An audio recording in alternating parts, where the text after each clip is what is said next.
Hi, welcome to the second lecture in our survey of linguistics. This is on fitting in Chapter 2, Words and Their Parts, Lexicon and Morphology. Lexicon simply refers to the complete word stock, all the words in a given language.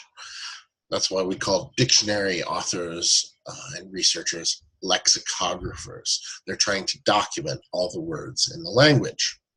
What does it mean to say a word? What does a word even mean?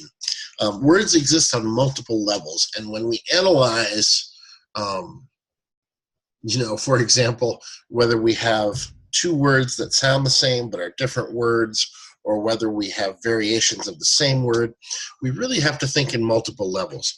When we think about the sounds and their sequencing that make up a word, that's the phonological level. We'll be talking about phonology in a couple chapters. When we talk about the possible meanings of a word, that's semantics, the semantic level. When we talk about the category that the word belongs to and the way that that means we can use it or not use it in different places in a sentence, that's called syntax, the syntactic level. And finally, when we think about how that word is related to other words by processes of forming words and making new words from other words, that's the morphological level.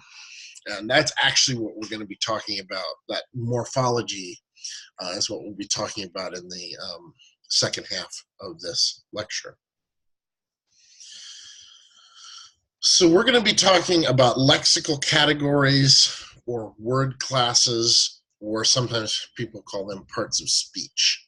These are all fancy words for talking about being able to separate all the words in the lexicon into a finite number of categories based on their grammatical role, what they do in a sentence, what different structures the words can appear in, and what morphemes can attach to the word. So for example, lexical categories are things like nouns and verbs. If we're trying to figure out if something in front of us is a noun or a verb, we look at the role it plays in the sentence, we look at what structures it appears in and where in those structures it appears, and we look at what little morpheme structures can attach or not to the word. And all of those different levels of analysis will tell us, there's a noun that we're looking at, or this must be a verb, and so on and so forth. Almost all the words in English can be placed into 9 different baskets. Different people would divide these up slightly differently, but this is the system that I'd like to use. I think it's the best way to categorize it for our purposes. We've got nouns, we've got verbs, we've got adjectives, and we've got adverbs. Okay, so those are the first 4 word classes that we'll be thinking about: nouns, verbs, adjectives, and adverbs. Those are called content words because each of the words in those word classes has a specific meaning that is based on the content of the word. So for example, a noun refers to a specific thing: a desk, a tennis ball, happiness. Those are all specific content that the noun is referring to. Same with verbs. Running is a specific activity, sleeping is a specific activity, growing is a specific activity. Adjectives: redness is a quality something can have. So red is a content idea. Tall is content. And adverbs are the same way. Quickly versus slowly, that's content. The other 5 classes actually don't have content in and of themselves, but they actually tell us the relationship between other words. They have a kind of grammatical function. Those are auxiliary verbs, which always help the content word verbs. Prepositions, which describe the relationship between 2 different nouns.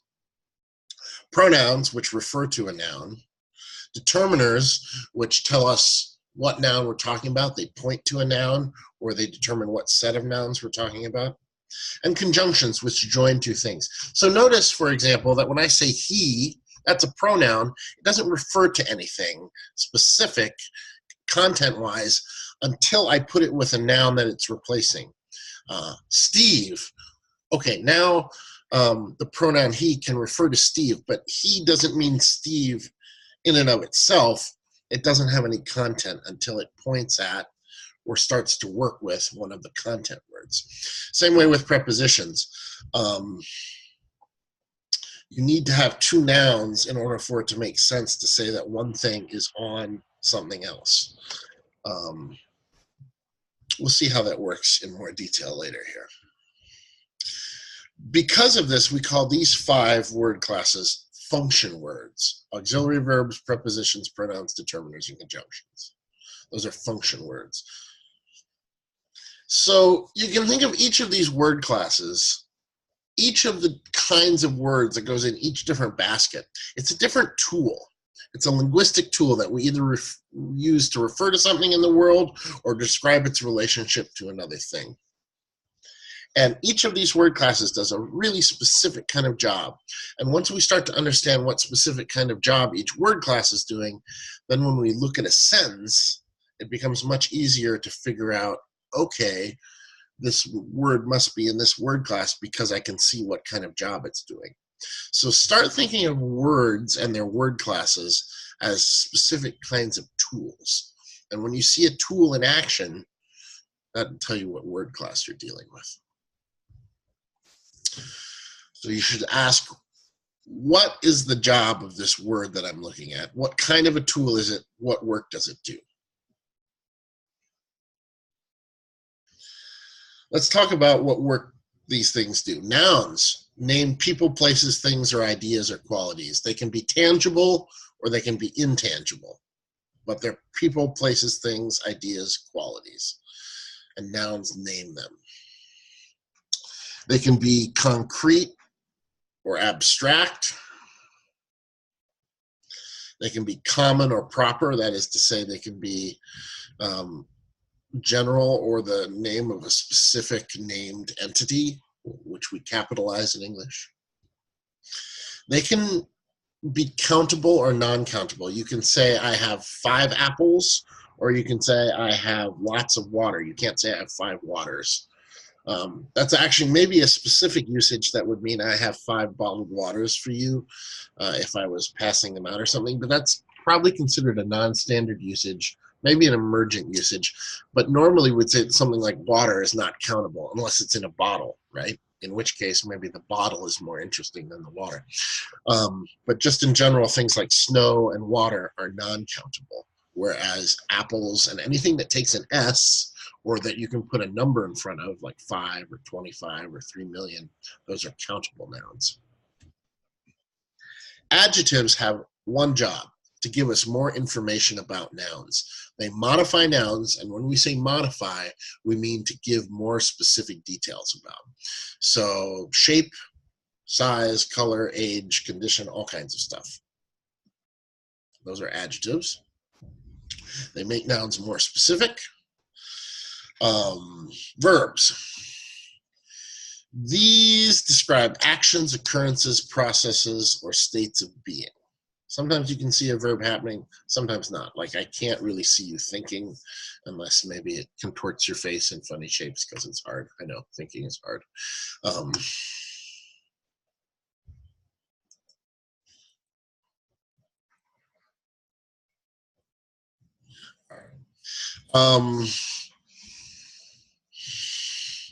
Verbs can be dynamic, they can describe action, or they can be stative, that show things like perception or emotion.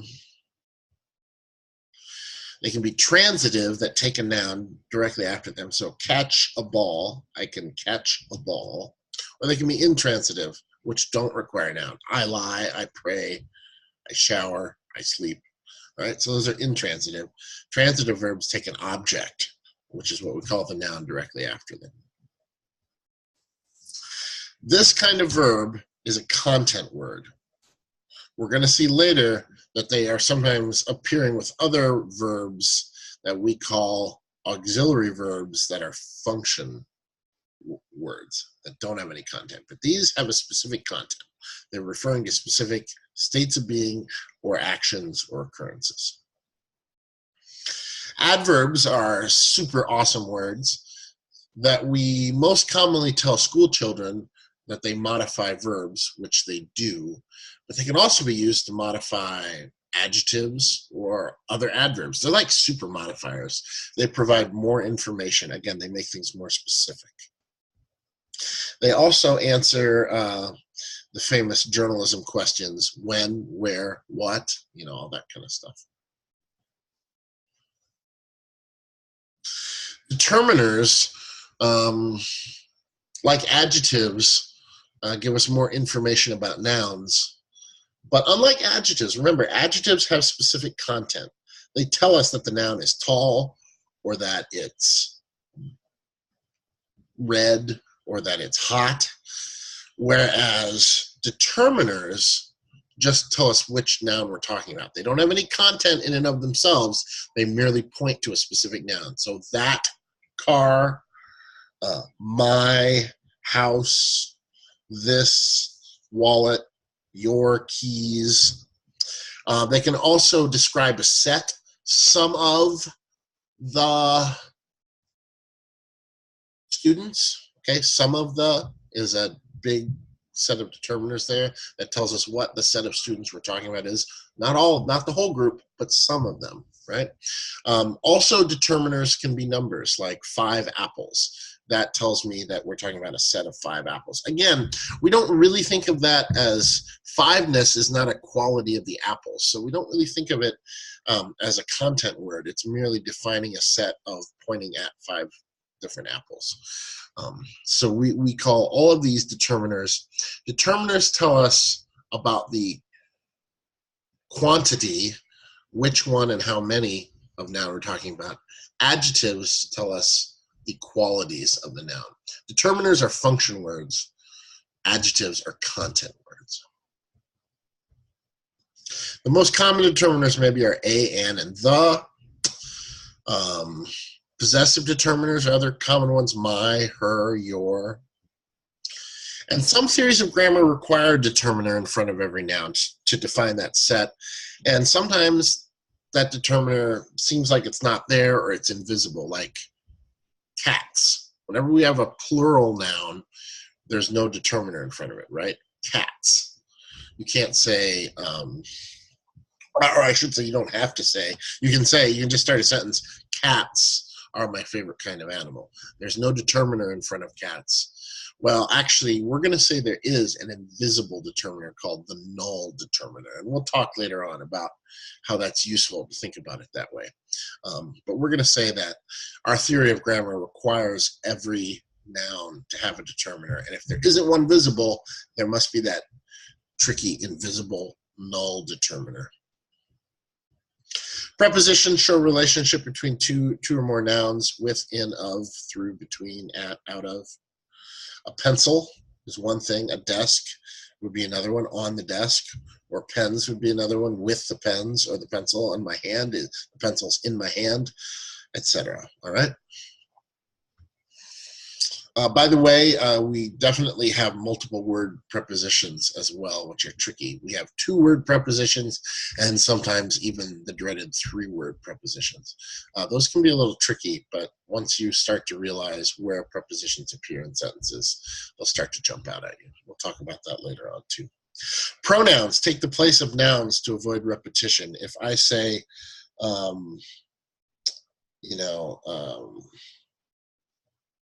Kyle would like to invite you to Kyle's house. That sounds repetitive and weird. But what I might say instead is I, that's a preposition, would like to invite you to my house. And I replaced Kyle in the determiner with the possessive determiner, my. Possessive determiners are closely related to what we call the personal pronouns. But we'll talk about that later as well. But for now, it's enough to remember that pronouns simply take the place of nouns to avoid repetition.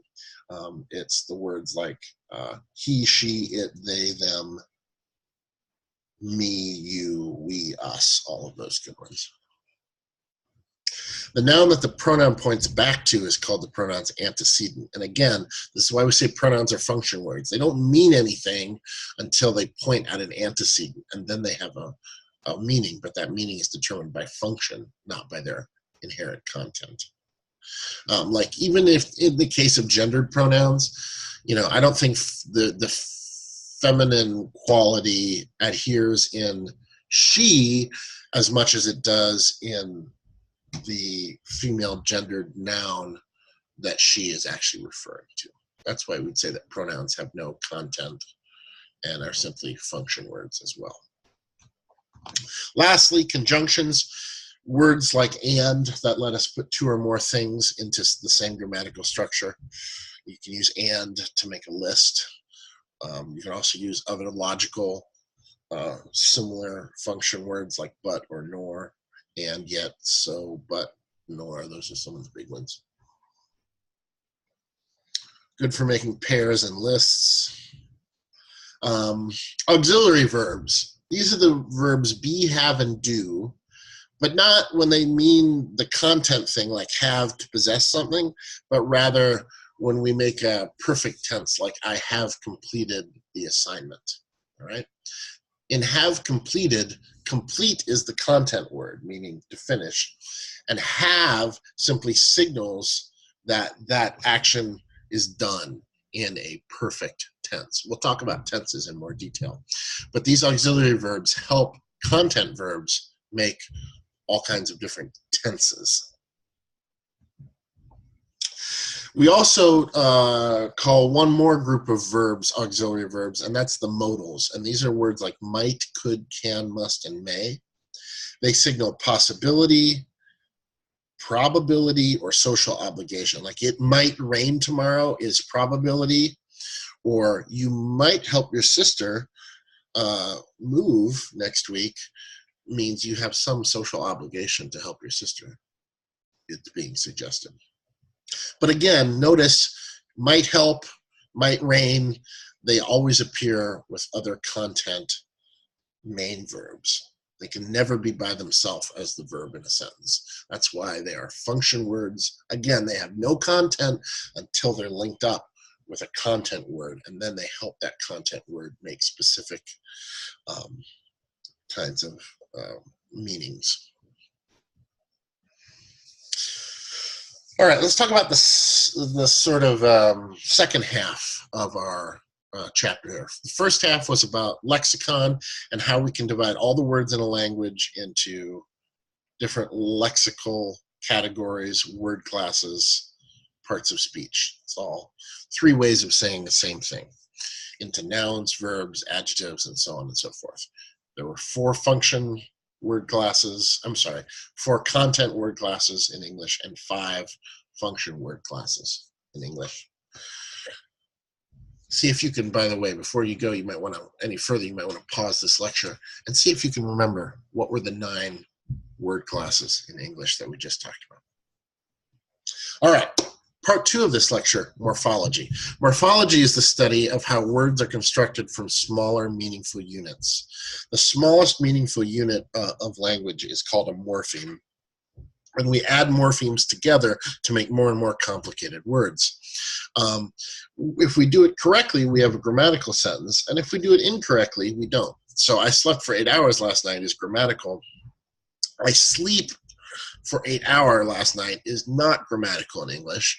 The difference between sleep and slept is 1 morpheme, and the difference between hour and hours is 1 morpheme. And depending on the situation, you need to deploy them differently to make a grammatical utterance. These can include prefixes and suffixes. We'll talk about that a little later on.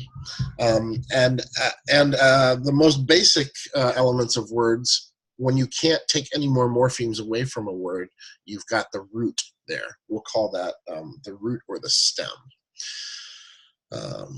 If you can't break a part of a word down any further, then you're dealing with a morpheme. And if that morpheme can exist by itself as a word that makes sense and you can use, that's a free morpheme. Free morphemes are words like dog, face, blue, 5, and all. You cannot break those down any smaller. That's as small as they'll go.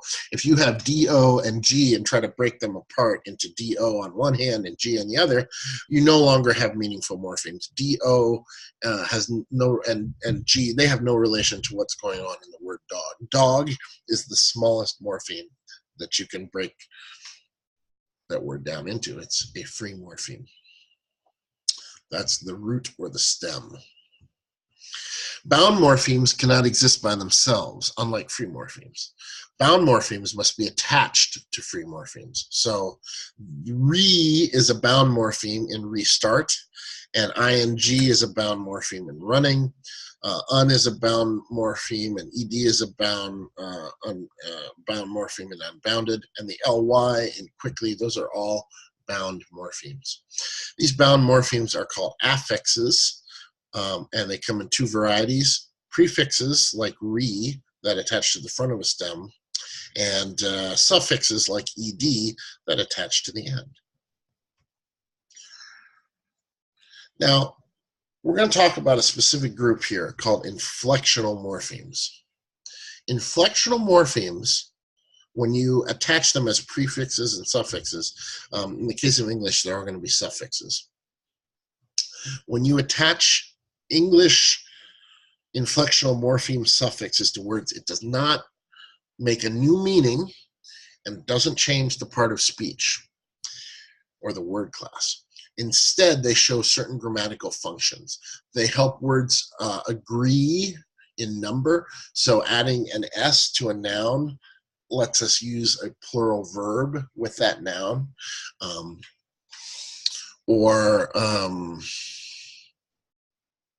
They let us make comparisons with adjectives. So adding ER to an adjective, fresh becomes fresher, and then we compare two objects and see two nouns and see which one's fresher, which fruit is fresher. Historically, English used to be full of dozens and dozens of these kinds of grammatical signalers, inflectional morphemes, but most of them have disappeared over time, over the last, say, 1,000 years or a little bit more. Today, there's only 8 derivational morphemes that are left. They're kind of like living fossils that way. Kind of like the coelacanth, that fish that they found off the coast of South Africa, that turns out to, it has, bone plating, and it's just this ancient, crazy living fossil, that kind of thing. Think of inflectional morphemes as kind of like living fossils. The cool thing about them is they're strongly tied to specific word classes, and so if we recognize the inflectional morpheme, we have a real good clue, or even maybe smoking gun proof of what kind of word class a particular word belongs to. Nouns take 2 inflectional morphemes. They take the plural S, although do note that because English has irregular nouns from, say, German, and some other languages, but German is the most common culprit, where you have, things like child becomes children, but we still say that that's adding an S. Adding an S to child renders children. I know it's kind of silly, but most of the time in the regular formation, adding the S straightforwardly produces the plural. So plural S is the first one. Possessive S we can add to a noun to signal possession. That's the second one. Maria becomes Maria's, and it becomes possessive. Anytime you see that possessive apostrophe S, you know that the original word was a noun.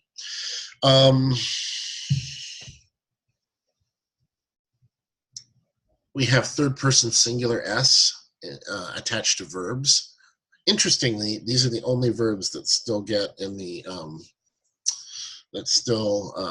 get inflected for third person singular. Isn't that interesting? Okay, third person singular, we still put the S in there, like she runs, he runs, it runs, but only in the singular third person. We also add ed1 to make past tense. I called my mother last night. That ed is called ed1. We'll see in a second here that there's an ed2 that makes perfect tenses. So ed1 makes past tense, and sometimes it's rendered as a T, as in slept, but that doesn't matter. It's still ED1. ING indicates continuous tenses. I am running a marathon next month. I am eating a sandwich. ED2 is for perfect tenses, and the only wrinkle with that is that sometimes ED2 is also written EN. So EN and ED, when they make perfect verb tenses, are both called ED2.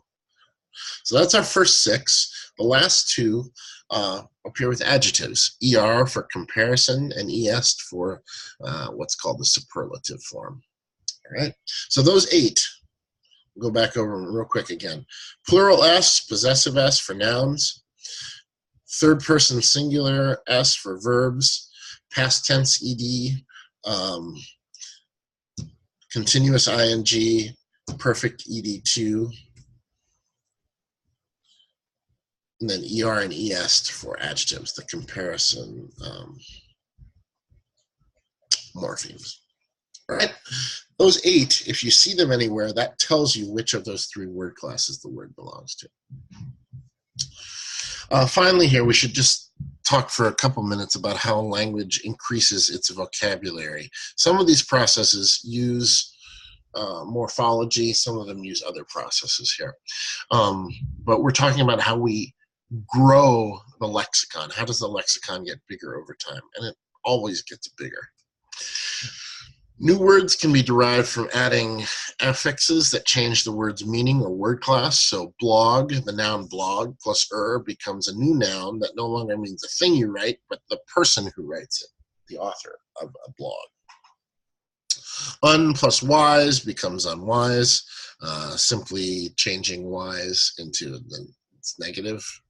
And quick plus ly becomes quickly. Notice that that changes the word class from an adjective to an adverb. Compounds combine 2 words to make a new one. They may or may not remain separated by a space or a hyphen. So high school, you can't separate those. High school is not a school that is high up in the air.